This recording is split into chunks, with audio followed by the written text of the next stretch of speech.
Hello, Anjali. Thank you so much for letting me interview you regarding your job as a UX researcher. I really appreciate it. What Yeah, is it? awesome to be here. Thanks for letting me be here. You're welcome. What is a UX researcher? Yeah, a UX researcher is a person who kind of conducts research or studies within a company that can help product and design teams make decisions about, what to make, what to design. So a lot of big tech companies, a lot of tech companies in general will have a UX research team, and UX researchers work with designers, product managers, to kind of conduct these studies and help them understand, how they should build the product from a user perspective. That sounds really cool. Yeah, it is very cool. Why did you choose UX research and what interested you the most about it? Yeah, I think UX research is super cool because ultimately it's interdisciplinary. So it kind of combines the human side of things. So you kind of dig into human behavior, you talk to people, you understand, kind of what makes them tick. But then there is this technology component to it as well. So I come from an interdisciplinary background of computer science and psychology. And by conducting these studies, it's very rigorous. We use these kind of evidence-based approaches to kind of conduct these studies. And so when it comes to analyzing the data, it is a very analytical process. So you kind of get to get best of both worlds. You have that human side where you're really kind of understanding, who the user is, you're understanding their behavior, specifically how they're using certain technology or a certain product. And then you're actually kind of taking those insights and you are kind of, it's like solving a puzzle. You're kind of trying to uncover these patterns and make these like database decisions on, how to build your product or how to make your design work for your user. So it's really kind of very interdisciplinary, and I just think it's like very fascinating. If you are curious about human behavior, if you're curious about how technology works, it's like a career where you can kind of really dig into those questions. That sounds really cool. Yeah. What are your educational qualities and background? Yeah, so typically to be a UX researcher, you need to have a master's degree or higher. So in order to become a UX researcher, I attended graduate school. I got my master's in human computer interaction from Georgia Tech. And basically that's kind of typically the minimum qualification you would need for UX research. I also mentioned in my undergrad, I did psychology and computer science. I was a computer science major, and as I was going through my studies, I became really interested in psychology, so I decided to minor in it. There is no one proper major to go into UX research.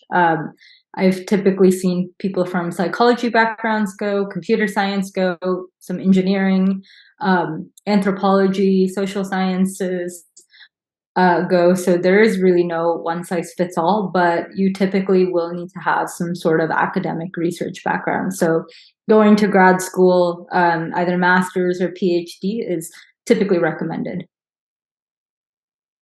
What are some activities you did that were STEM related and relate to what Uh, you do now?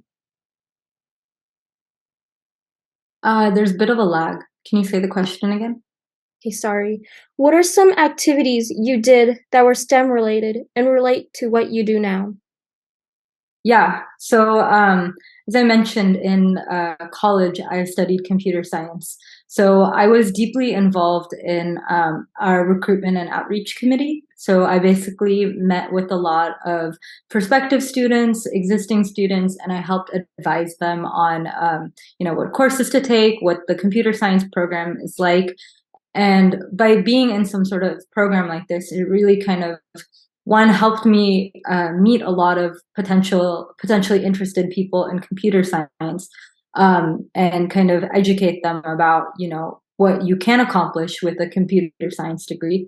too, but it's also just a great way to just, meet very like-minded people and kind of be the face of the computer science program as, someone who is a woman, someone who's person of color. Just I was kind of this like example of like, what you can do as a computer science student. So it was like a really great opportunity for me to just get to know about more prospective students, about people who are interested.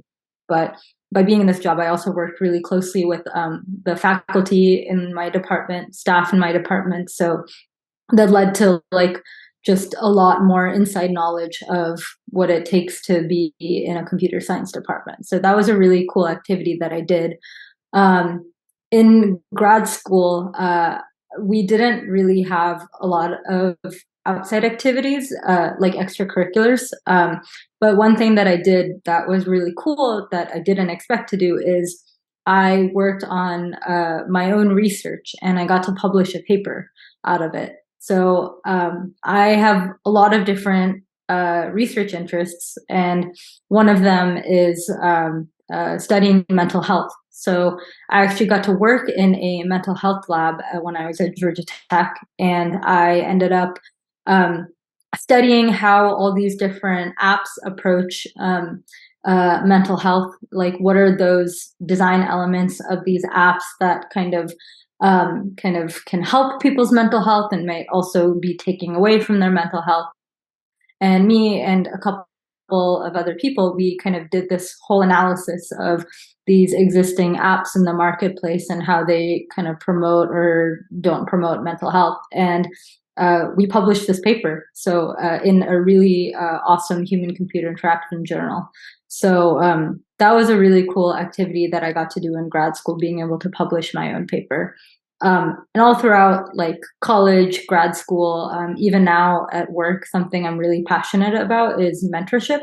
So another thing that I got to do when I was in grad school and undergrad is I got to be paired with younger students, and I got to meet with them on a regular basis and kind of chat about their goals, what they wanted to accomplish in the program, and point them to resources. So that was like another kind of great activity that I got to do as being part of a STEM. Wow, that's awesome.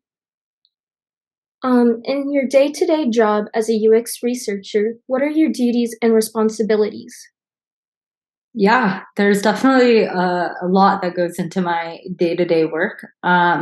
So on a typical day, I'll be kind of waking up, checking my email. Uh, my duties are kind of there. I guess there are like three main things that I'll be kind of doing at once.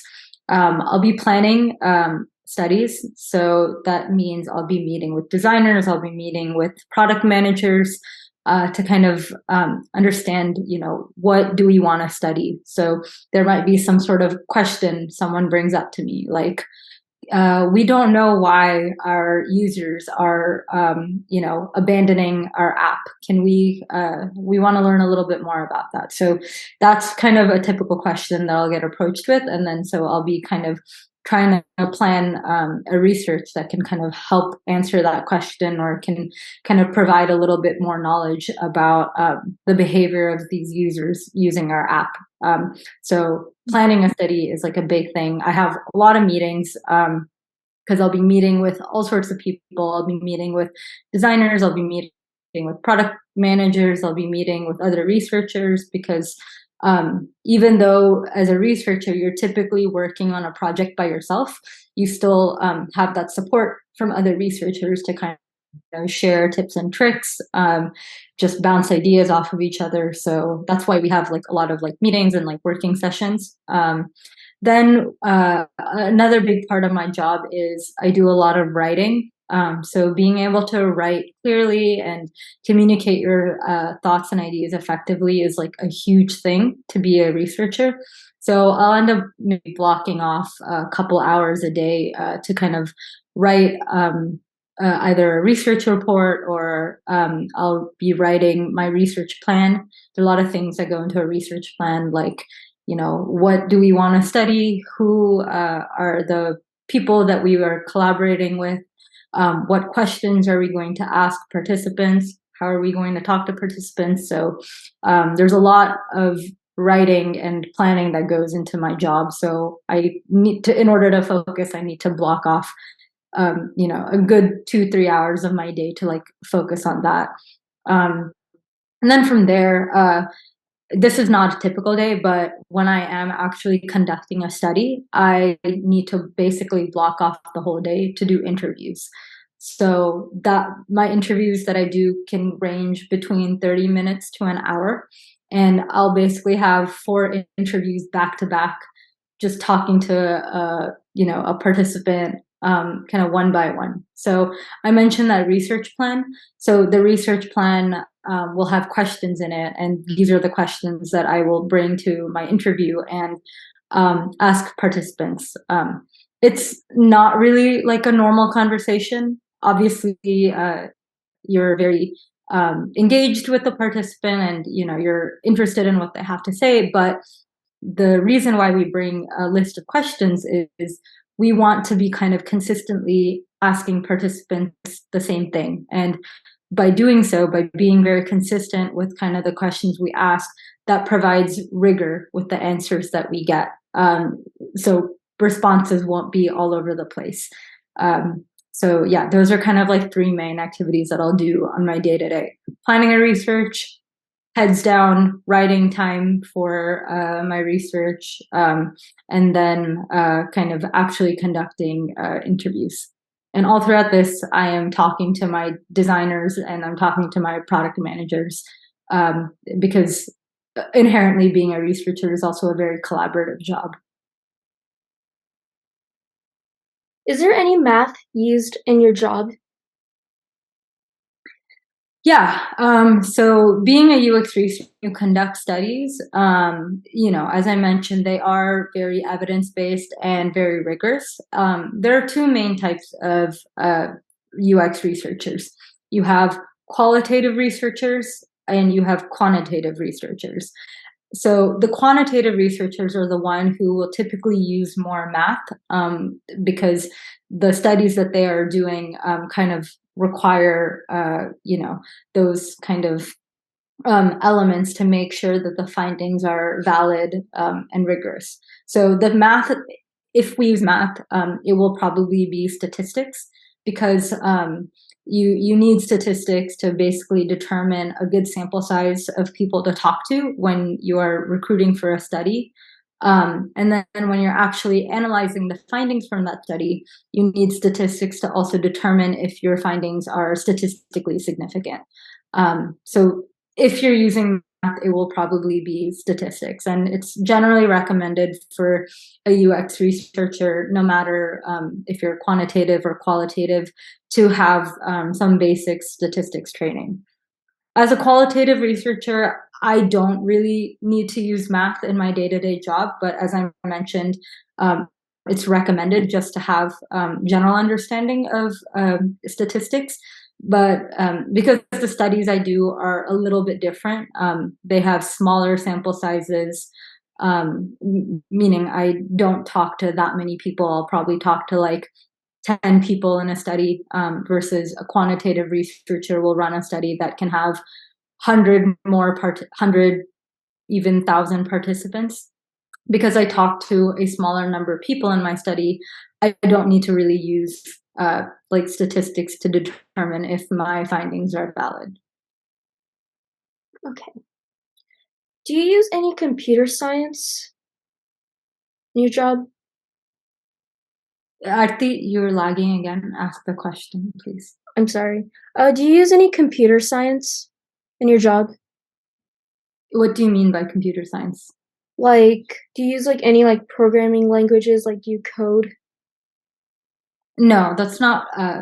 So in terms of computer science, I mentioned that I do come from a background of computer science. And it is a good background to kind of have as a UX researcher.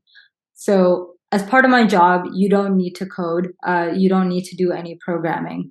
But there have been some instances where having a computer science background and also knowing how to kind of code has come in handy for my job. So in terms of computer science, some skills that I've learned that I do kind of apply to my job on the day to day is the analysis skills. Inherently, being a computer scientist is to be a problem solver and kind of, you know, break something that is like an ambiguous question into kind of manageable chunks and be able to kind of, problem solve, find patterns, things like that. And that is something that I do in my day-to-day job, just having that mindset of, how to solve a problem, how to like think logically about an issue has come in handy so many times. Another way computer science has been like really helpful in my job is that I actually work with developers sometimes. So just kind of understanding how engineering principles work, how software gets developed, what their process is like. Being a researcher, I can kind of explain, I can understand, their background, where they're coming from. And when it comes to kind of conducting research, that's really helpful because I can take into account their needs.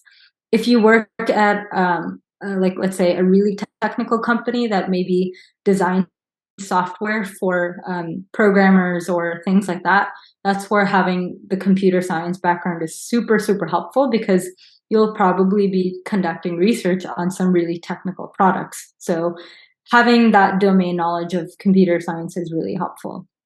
In my job, I actually did have to use, I did have to like be able to understand HTML for like one project.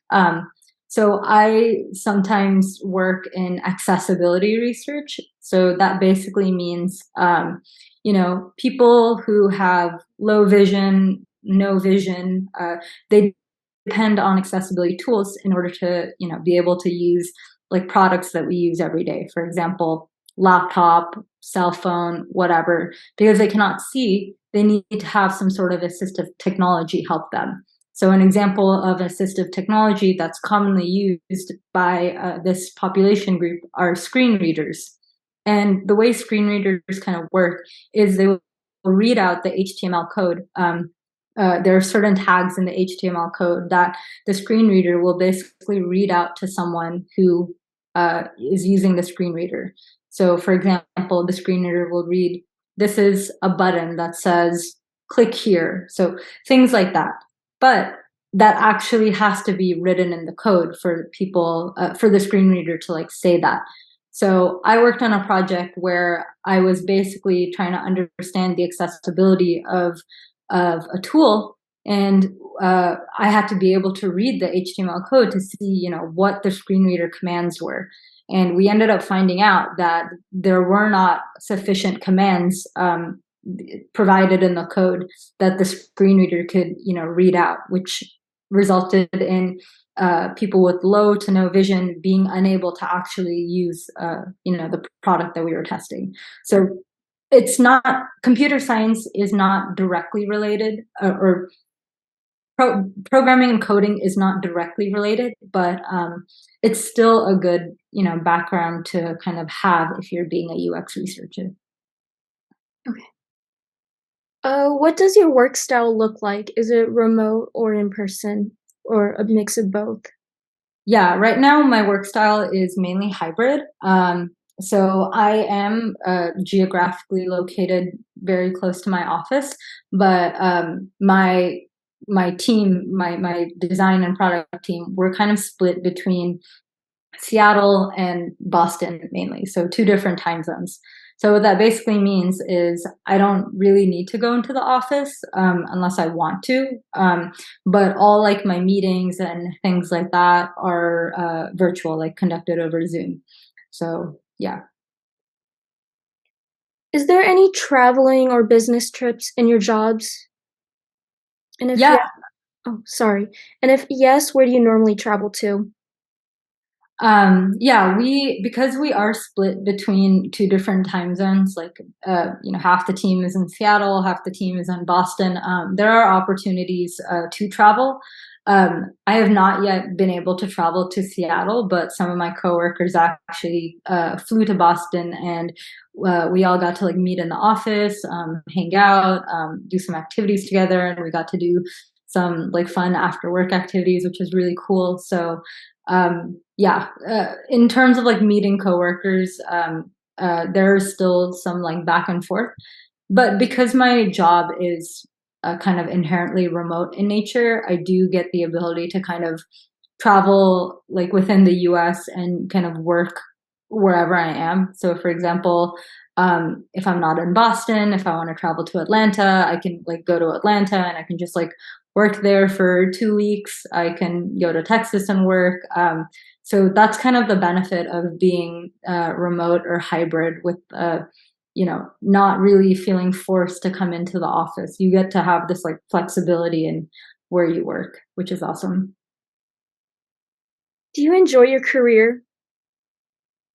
Yeah, yeah, I really enjoy what I do, because I have this interdisciplinary background of computer science and psychology. I think it's been amazing to kind of find a career that kind of takes a bit of both, and I can kind of apply my strengths from both sides of me into this job. Every day, I kind of get to talk to people who use our product, and who have like strong emotional connections to what we do. So it feels like really awesome to kind of get that perspective. Not a lot of people in a company really get that kind of perspective and feedback from people who are actually using their product. So I find it personally fulfilling. And if you are someone who kind of enjoys being very collaborative, who enjoys writing, who enjoys speaking, who enjoys if you're like an empathetic person, I think this is a career where that really taps into your strengths.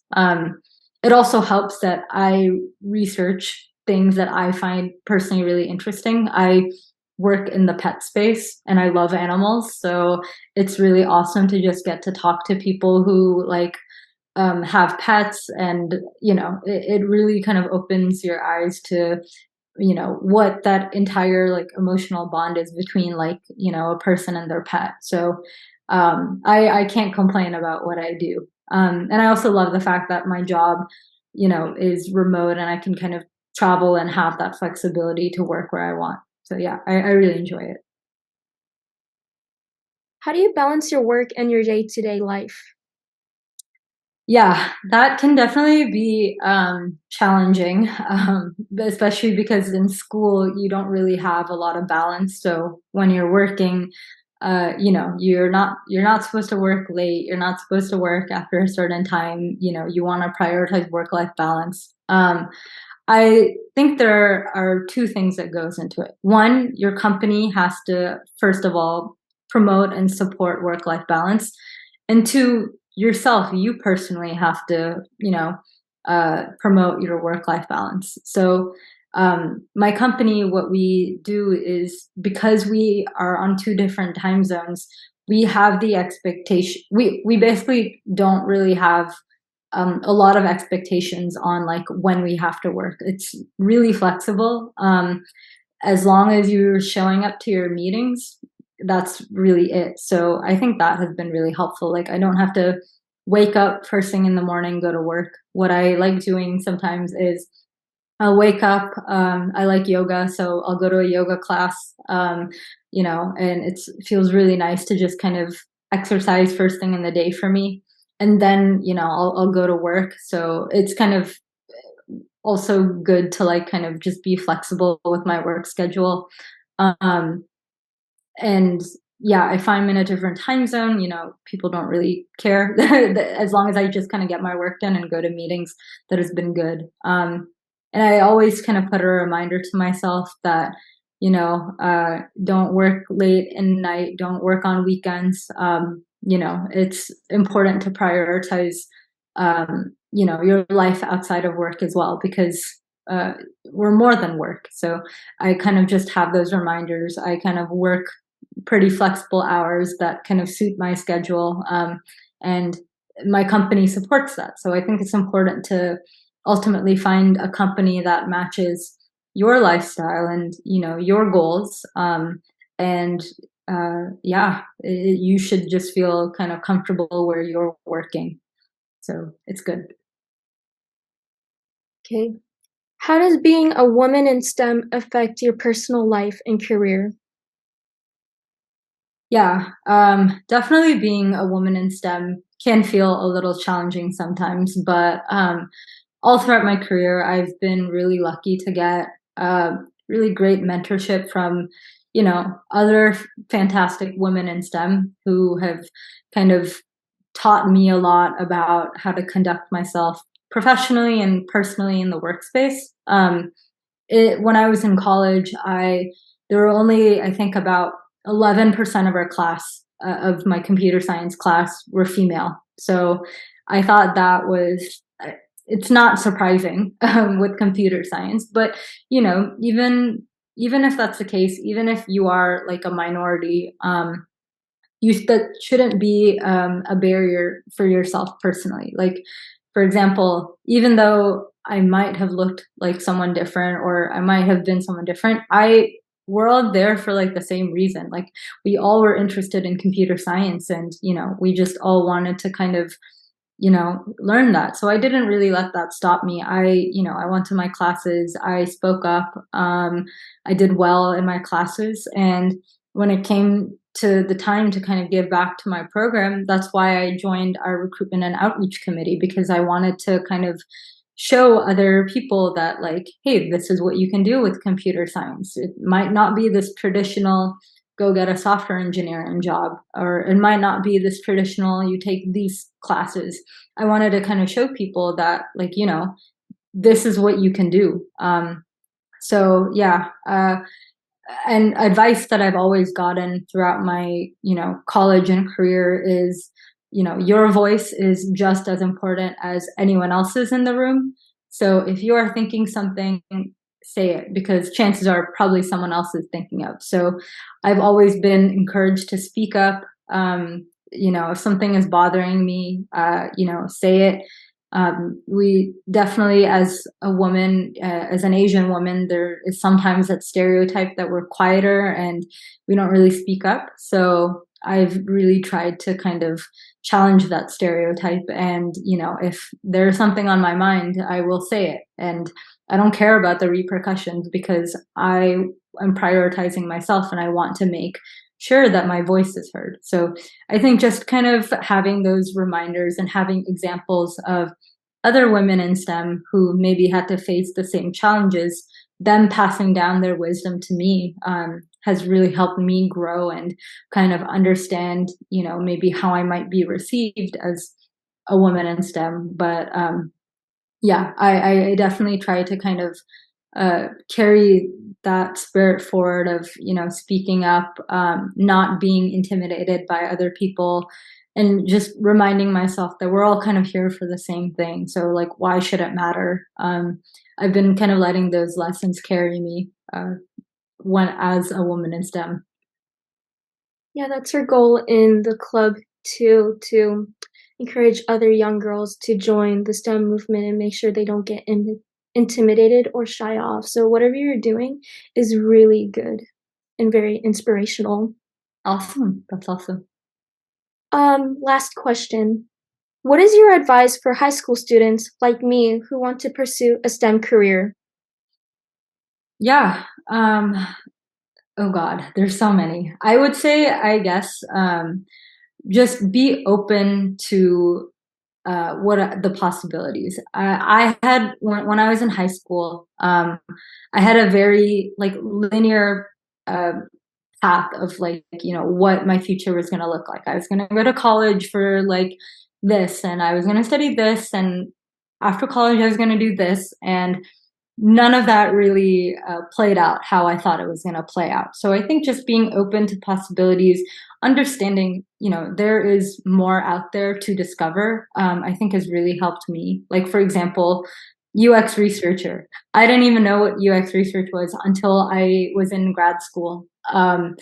So I just think, kind of meet people in like areas you're interested in, connect with people on maybe LinkedIn, talk to people who are doing things that you're interested in, and understand their story and maybe how they got to where they are. And you might like open yourself up to an opportunity that you didn't even know existed. So just kind of be open-minded, understand that there is no one path for anything. There might be recommended paths, but if as you're going through something, just let your interests kind of lead you in what you want to do. Because that's definitely what I did. I let my interest in psychology kind of really carry me through into grad school. And a lot of what I do in my job now is really just like based on the interests that I have. So I think you'll find a lot of personal fulfillment and you'll reduce a lot of overthinking if you just let yourself be led by what you ultimately enjoy, or at least it's something that you don't actively dislike. So just let your interests guide you, be open minded, talk to a lot of people in in areas you're interested in. Like for example, if you look up someone on LinkedIn and let's say they're working at like your dream company, or like they're in a position that you want to be in 5 years, talk to them, ask them like how they got there, and you might just like be surprised by what you find. So yeah, I think that's my advice. And don't and I'll just share that advice that I have always received. Don't let anyone make you think that your voice is not important. So speak up. If something is, bothering you, if you have an opinion, just say it. So yeah. That's awesome advice. Thank you so much. Awesome. Yeah, glad I could be helpful. Yeah, thank you so much for your time, Anjali, and I really appreciate you taking the time and letting me interview you. Yeah, happy to help. Bye. Bye, have a good day. Mhm.